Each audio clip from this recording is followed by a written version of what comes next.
Nah, jangan takut untuk nyebar pancing. Maksud nyebar pancing itu kita harus ada umpan. Seperti kita training center ya kan, kayak NDT atau apa segala macam ya kan. Ini kita umpan, disebut umpan gitu ya kan.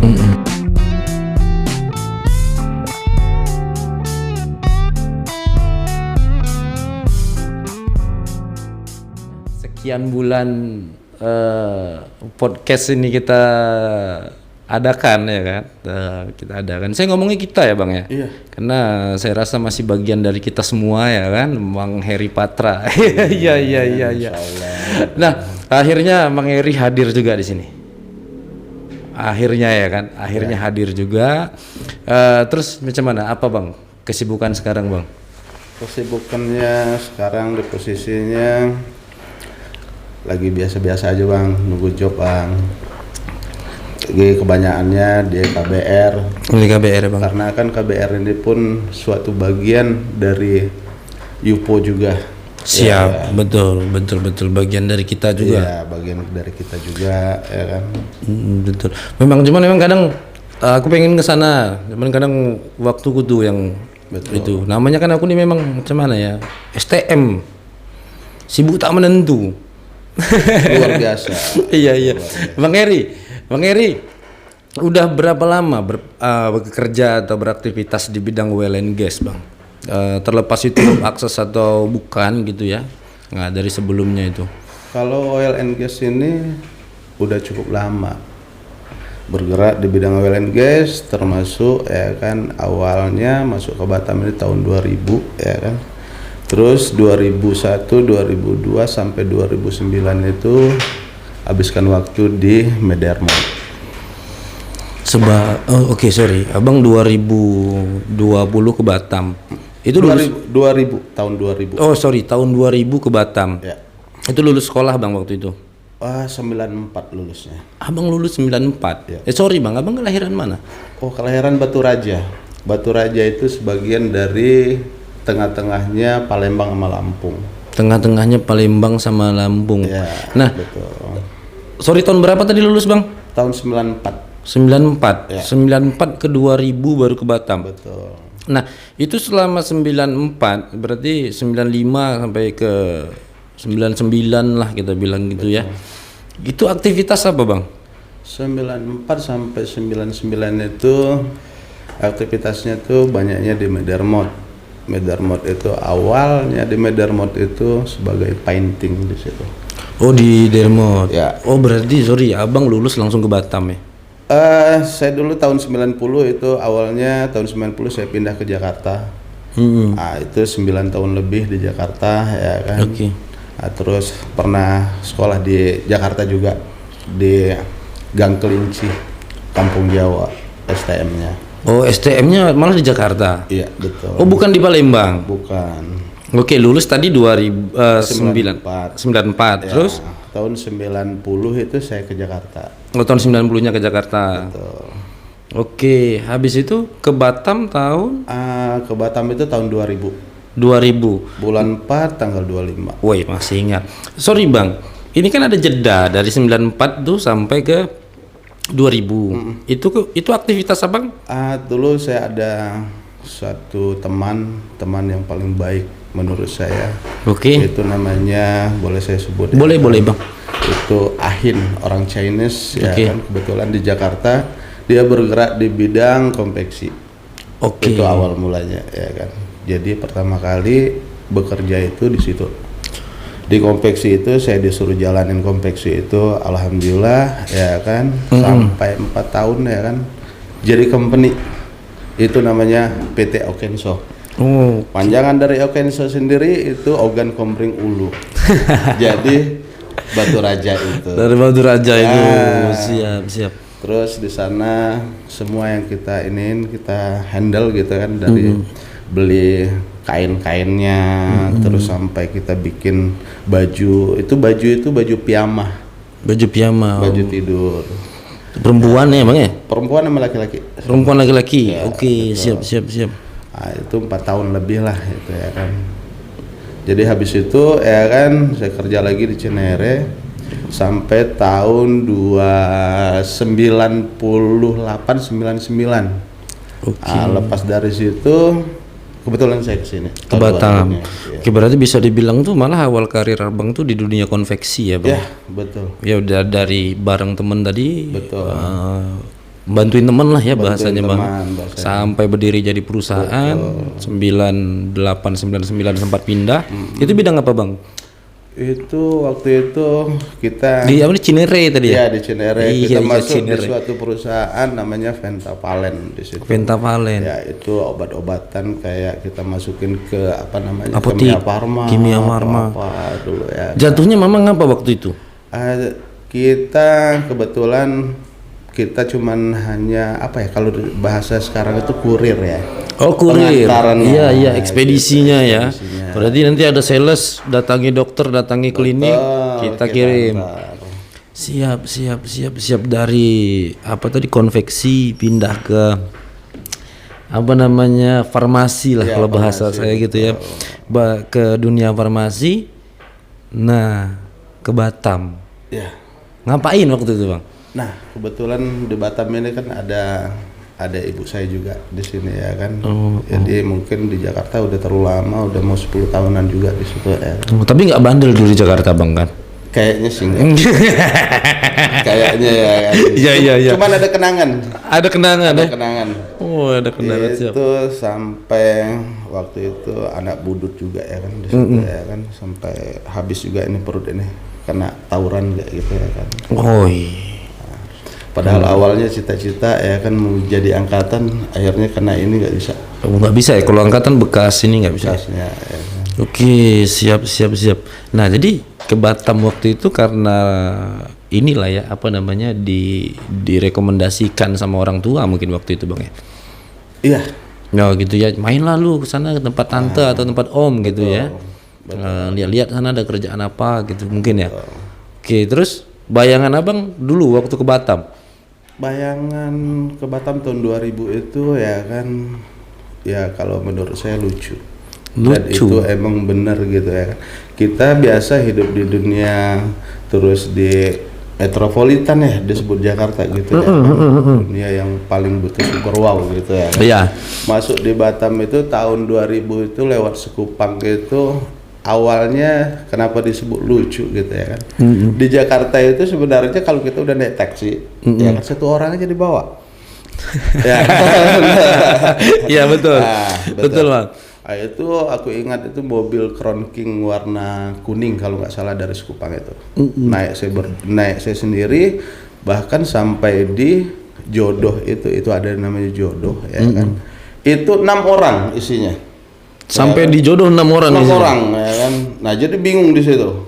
Ya kan, apakah saya ini mau diapain ataupun apa?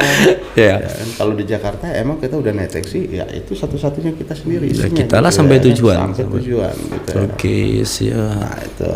Jadi zaman tahun 2000 itu di Batam sendiri itu kalau boleh dikatakan tuh masih enak cari kerja dan orang menawarkan kerjaan sama kita. Tahun 2000 ya, Tahun Bang. 2000 itu. Tahun 2000 itu mungkin saya baru kelas 3 SMP kali ya. Itu. Paling kuat saya itu baru 3 SMP. Saya ke Batamnya kelas 2 SMP. Jadi dari kota metropolitan selain naik taksi tadi itu kan yang bikin kaget gitu kan. Kaget juga enggak sih kalau lihat Batam itu ternyata tidaklah seperti yang mungkin sebelumnya memang pernah dengar cerita orang ya kota industri lah apalah gini lah gitu. Tahun 2000 saya yakin masih banyak hutan di Batam, Bang. Nah, justru itu ya kan kita sampai di Batam itu kita sendiri itu bingung. Bingungnya tuh kenapa? Di posisinya waktu itu kita dari dunia Jakarta sendiri ibu kota ya kan sampai di Batam itu kita kayaknya hanya segelintir aja. Ya kan? Nah, itu. Pertamanya awalnya mau pulang juga. Mau pulang juga awalnya. Awalnya nggak tahan ini. Ya kan gimana kita mau cari uang gitu ya kan. Dengan posisinya kota Batam itu kayak gini gitu loh. Nggak kayak sekarang. Ya kan? Kalau sekarang ini emang betul-betul boleh dikatakan mau bersaing dengan Singapura boleh iya gitu. Iya ya. Sudah ya suatu contoh ya kan perkembangannya pesat Oh berarti yang waktu Mamang bilang Mamang naik taksi itu kan, habis itu nyampe juga ke Jodoh gitu kan. Berarti waktu itu apa namanya kapal karam itu belum ada di situ ya, Mang? Nah, belum. Oh belum. Oke. Berarti masih pelantar lama lah ya pelantar waktu lama, itu tuh ya.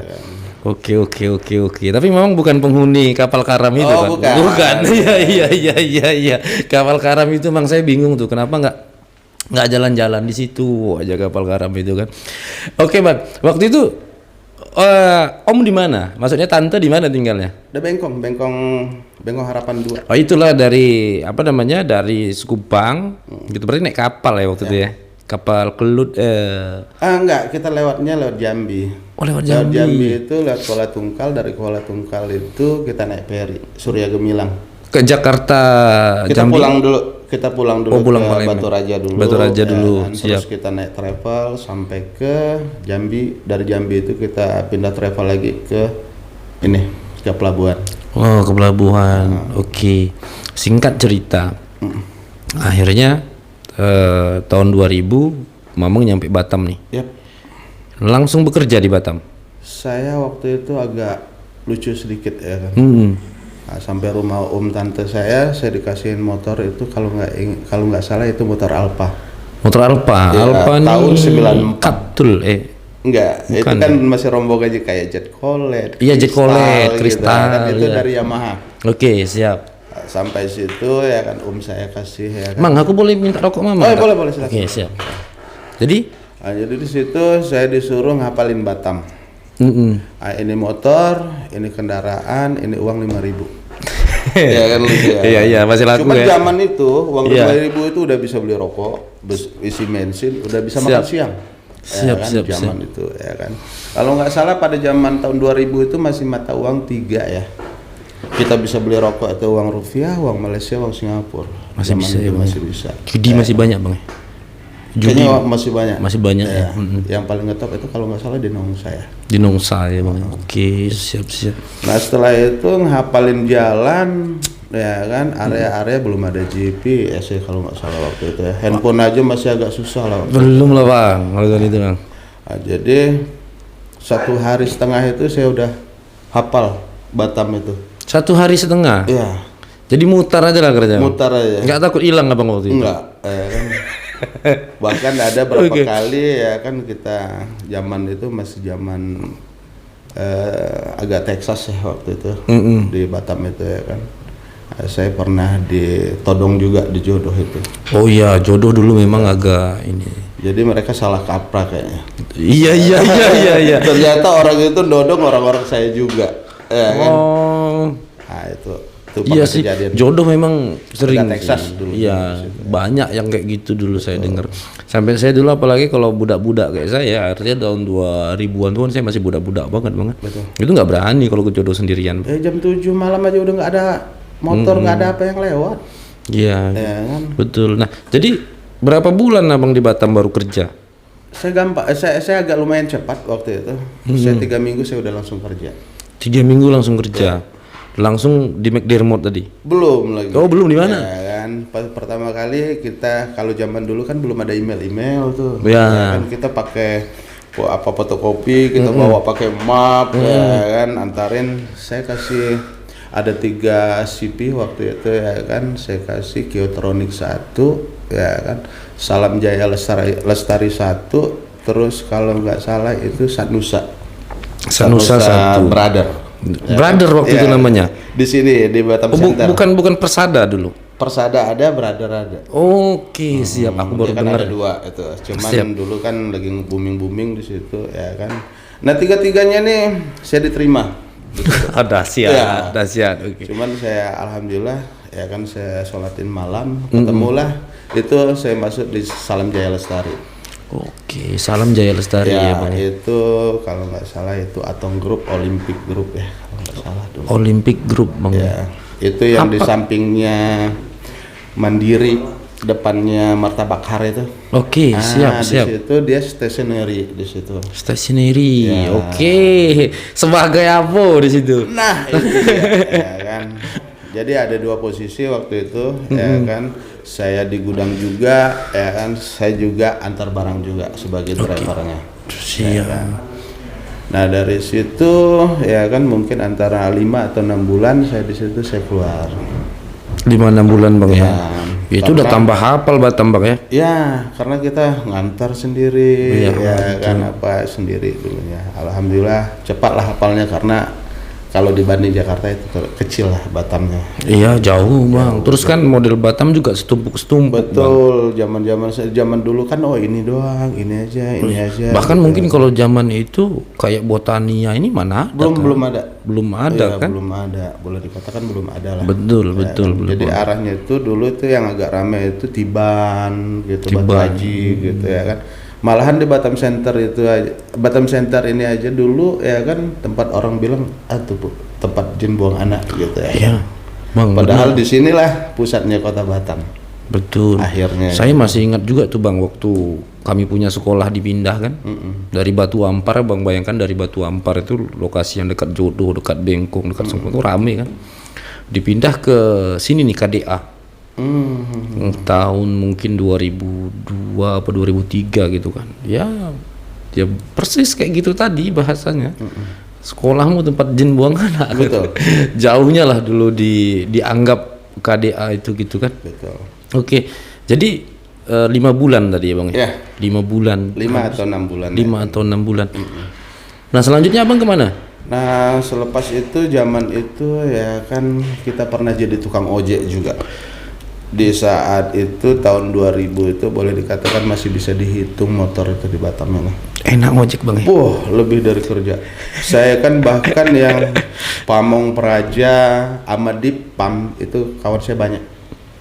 Di saat itu kita dipanggil-panggilan. Lu mau kerja nggak? Tinggal sign doang. Zaman itu. Karena di posisi di zaman tahun 2000 itu ya kan kayaknya kerja itu ngojek itu melebihin hasil dari kerja gitu loh. Jamnya kita nggak ditentukan ya kan, Iya cuman sih. pendapatannya agak lumayan daripada kerja intinya kayak gitu ya kan. Pernah jadi super taxi juga ya Super kan. taxi. Iya. Akhirnya ngerti bang ya kenapa tadi harus ada. Nah ya kan. Siap. Nah jadi masuknya Darbot itu ya kan keluar masuk cuman saya dulu Marine Base Pertama kali tahun berapa bang masuk ke Bektir? 2002 2003 ya. 2002 2003 sekitaran itu. Iya, sekitaran. Nah muncul pertanyaan nih yang sering nih, kenapa bang mau ke McDermott waktu itu? Karena di situ timang-timang ya kalau kita pilih-pilih kata orang gitu ya. Kita membanding-bandingin kalau bahasa kerennya sekarang gitu ya kan.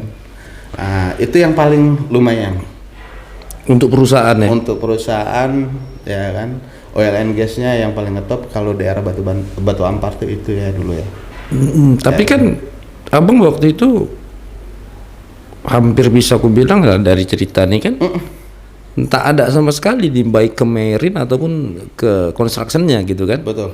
Nah kenapa berani? Karena dulu paling gampang kerja, cari kerja itu gampang Oh pada masa itu. pada masa itu. Oke siap. Jadi Saya dulu pertama masuk itu di Badarmot itu sebagai painting ya kan. Cuman nggak lama itu saya keluar lagi, saya ambil skillnya painting itu di Labroy, Tanjung Uncang. Labroy. Ya. Tanjung- Paling ujung sekali. Dulu Tanjung Labroy. Uncang ya. Oh, Sekarang Labroy di Kabil kan? ya. Iya betul. Di Punggur. Punggur, ya. Panjang sejarah sih sebenarnya kan. Akhirnya saya dapat itu untuk skillnya ya kan plastic painting waktu itu kan. Saya masuk lagi ya kan masuk ke Marine. Oh jadi di Dermot itu sempat masuk, habis itu keluar masuk Keluar lagi. masuk lagi. Oke, sebelumnya sorry bang, awal kali abang masuk ke McDermott itu gitu kan. Apa yang abang rasakan gitu? Karena dari latar belakang bahkan awal konveksi gitu ya ke farmasi, habis itu ke stasioneri gitu ya bang ya, ngojek, neksi gitu kan. Ini kok tiba-tiba bagi aku kan ya ceritanya ini tiba-tiba gitu kan masuk pula ke McDermott sebagai seorang blasting painting gitu kan. Nah, gimana waktu itu? Waktu pertama masuk itu, Bang? Jadi karena kita ingin mau tahu ya kan dunia oil and gas itu kayak gimana sih sebenarnya. Oke, emangnya waktu itu yang abang dengar tentang dunia oil and gas itu macam mana? Awalnya? Awalnya tuh oil and gas itu ya kan kalau disebut dulu itu kalau Medarmot itu dia cuma bikin modul gitu ya kan, modul sama jaket gitu ya kan. Dan mungkin abang nggak tahu juga modul jaket apaan. Jaket ini kok besi bisa ngapung gitu ya kan, ternyata ya. Iya. Awalnya di situ ya kan, karena kita pengen tahu ya kan, kita lebih banyak istilahnya bertanya betul-betul ya kan, arahnya kemana sih ini gitu ya kan. Oke. Nah, dari situ ya kan baru mengenal itu suatu weldingan gitu ya kan, di situ ya kan. Pas di posisi situ kita bagian material bas waktu itu. Itu bos saya dulu namanya orang Singapura ya kan, Chris Nathan namanya kan. Chris Nathan ya. Jadi disitulah ya kan ketemu Pak Trisno ini baik orangnya ya kan, orang Cepu ya kan. Iya. Nah, ilmunya banyak dari mereka. Oke. Pendek cerita ya kan, di tahun 2008, 2009, 2008 itu 2007 2008 itu mulain masuklah namanya NDT inspection. Oh gitu. Ya, Oke. jadi ketemulah orang-orang ini kan, karena kita kan di oil and gas ini masuknya ke apa namanya, dulu kita balas plan ya, disebut balas plan ya kan, material bas gitu ya kan. Jadi kalau misalnya tongkang ini mau dipakai ataupun tongkangnya mau keluar gitu ya kan, kita balas, kita pumping, kita keluarin airnya segala macam ya kan. Nah di saat istilahnya tongkang ini mau berangkat, nah mereka pasang bolat gitu ya kan, untuk bolat ini untuk mengikat tali-tali itu ya. Nah terus habis pasang bolat ini masuklah NDT gitu loh. Oke. Saya nggak tahu ya kan apa arti NDT, juga nggak ngerti, kok di putih-putih ada getaran gitu ya. Iya. Nah, inilah kontak pertama abang dengan NDT. Iya, tahun 2007 ya. 2008. Oke, 2007 2008. Ya. Siap. Oke, selanjutnya bang. Nah, jadi dari situ ya kan kebetulan tiap hari jumpa orangnya yang sama ya kan dengan NDT ini. Saya akan coba-coba. Pinjamlah bro, ya kan. Oh gini, waktu itu masih senior saya itu kalau nggak salah namanya Sondang. Pak Sondang ya. Iya, Pak Sondang. sekarang dia di Saipem itu. Oh di Saipem. Sama Heru ya. Jadi pinjamlah yok mereka ini. Ini belum sekolah, belum training, belum apa ya kan, cuman mau tahu oh apa nih ini. Mereka yang oh ini di pack apa, oh ini kalau kayak gini di packnya ini gitu ya kan. Nah jadi dari situ ya kan, kita ini boleh dikatakan istilahnya kita kebetulan saya mekanikal jatuhnya kan, masuk ke ranah mekanikal ya kan. Jadi terpikir waktu itu ya kan, kalau mekanikal ini kita membutuhkan tenaga ekstra gitu ya kan. Nah dari situ kok lihat orang ini, anak-anak ini, orang NDT ini boleh dikatakan intinya nggak keluar keringat ya kan. Iya. Jadi terpikirlah untuk belajar itu sebenarnya. Oke, lanjut bang. Awal mulanya tahun 2009 2010 itu saya ketemu namanya DB School. Ya, dengan Pak Sugeng Pramono di situ. Sampai di sini aku mau ulang dulu sedikit ke belakang. Jadi tadi abang lihat orang NDT, awalnya pun belum tahu mereka tuh ngapain. Habis itu abang cerita-cerita atau tanya-tanya lah bahasanya ke sama satu orang tadi namanya Pak Sondang sama Heru. Dari orang inilah abang tuh punya kesempatan juga mau coba lah bro gitu mungkin ya. Betul. Oke gitu. Nah terus selanjutnya mereka cerita apa ke abang? Maksudnya gini, akhirnya kan abang tadi ngambil training nih. Belum Oh gitu, belum ya. Oke. Ya, Oke, jadi maksudnya mereka cerita apa sampai abang jadinya akhirnya tertarik ke NDT gitu? Jadi mereka cerita ya kan, kita ini sebagai boleh dikatakan kita boleh meng-reject barang ini kalau reject. Jadi bingung gitu ya kan, orang ini ngewelnya kan semaksimal mungkin gitu ya kan. Semaksimal mungkin, bagus, rapi gitu ya kan. Dia bilang apa gitu ya kan, weldingnya boleh di permukaannya rapi, bersih, aman ya kan, cuman di dalamnya kita nggak tahu. Oke. Ya kan? Nah alat ini mendetek untuk kedalamannya. Dia bilang kayak gitu ya kan, jadi tidak bisa pakai kasat mata aja tanpa alat ya kan. Nah daya tarik ya daya tarik ya mungkin ya, tertarik gitu ya kan. Kok bisa sih dengan alat ini bisa mendetek kedalaman sekian. Nah akhirnya lama-lama ya kan rasa ingin tahu gitu ya kan. Satu, kedua, dulu tuh zaman dulu agak lumayan bagus juga harga ya. Ya, Oke. Nah, jadi habis itu carilah tempat training. Cari tempat training itu susah pada saat itu pada ya. saat itu, bukan kayak kita sekarang gitu ya. Tinggal pilih ya kalau sekarang pilih, ya kan. Tinggal kitanya aja mau nggak mau ya kalau sekarang ya Bang ya. Kan. Nah, jadi ketemulah itu di Biskul. Di Biskul, Ya, case ya. itu alhamdulillah yang punya itu Pak Sugeng Pramono, klien juga gitu ya kan. Adanya di Sukajadi. Nah, jadi berkecimpunglah di situ ya kan. Nah, akhirnya kita training di situ. Awal mulanya. Jadi tahun 2009 akhir itu saya alhamdulillah udah komplit NDT-nya. Ascenti ya. Ascenti MT, ya, MT, PT, UT. MT, PT, ya, UT. Kan, 3 metode itu. Bang, itu kan pakai biaya. Ya. Iya kan, pakai biaya. Jadi ceritanya nih saya coba simpulkan, abang itu setelah kenal NDT gitu kan, abang cari tempat training, akhirnya ketemu satu lembaga training tadi. Mungkin abang belum langsung training nih, tapi masih berkecimpung dulu, lihat dulu, sambil meyakinkan diri gitu kan, sampai ternyata akhirnya abang tahu juga ternyata training begini ada biayanya kan gitu bang ya kan. Betul. Nah tentu itu bukan angka yang sedikit untuk saat itu menurut aku ya. Umumnya ya perubahan harga itu kan sesuai sama waktunya juga ya. Betul. Nah abang udah nikah waktu itu? Udah ya. Alhamdulillah. Abang udah nikah. Nah aku tuh ngelihat permasalahan tuh begini, kalau udah orang nikah itu bang, bilanglah abang yakin gitu kan. Nah nanti yakinnya ini saya tanyakan lagi gitu kan. Nah tapi macam mana meyakinkan ibu negara kan begitu. Artinya ini ada 2 pertanyaan bang. Betul.